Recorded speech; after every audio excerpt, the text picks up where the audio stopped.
This is Steve at Up VRA, and today I'm going to show you just how to set up the VRA on the Interacoustics Suite software. So whether it's Affinity or the Evo, it'll work the same either way. So we're going to first start with this is a clean installation of the software. We have this AC440 kind of default protocol, and we're going to need to change that. So what we're going to do is go to Menu, Setup, AC440 Setup.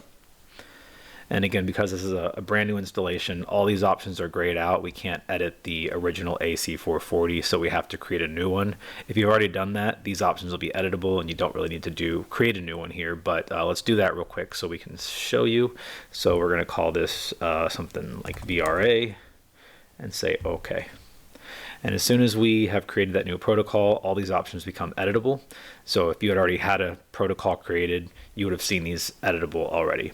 What I like to do is there's an empty circle here for direct access buttons. I like to right click on the empty one and scroll down to, let me move this so I can see, scroll down to pediatric, that little teddy bear. So it's going to put it right there in that circle. And then we want to go here to pediatric and go to the add-ons, and then there's VRA settings right here.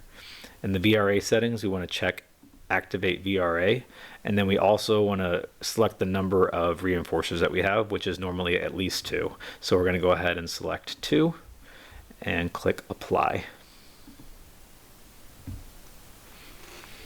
All right, so now that we have that created, you can see now we're in the VRA protocol. Here's my teddy bear. And so now if I just click on that bear, it's going to bring up my VRA controls for audiometry. We're in simulation mode, so they're grayed out right now, but here, if I just clicked on left or clicked on right, we could activate our VRAs that way if we wanted to.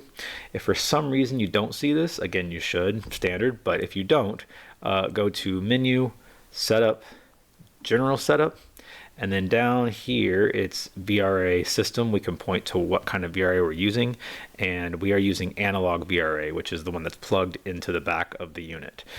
So we don't want to have digital VRA pure selected, and obviously we don't have none. Make sure that analog VRA is selected, and say OK. And that should be it for setting it up. If you have any questions, please feel free to reach out. Thank you.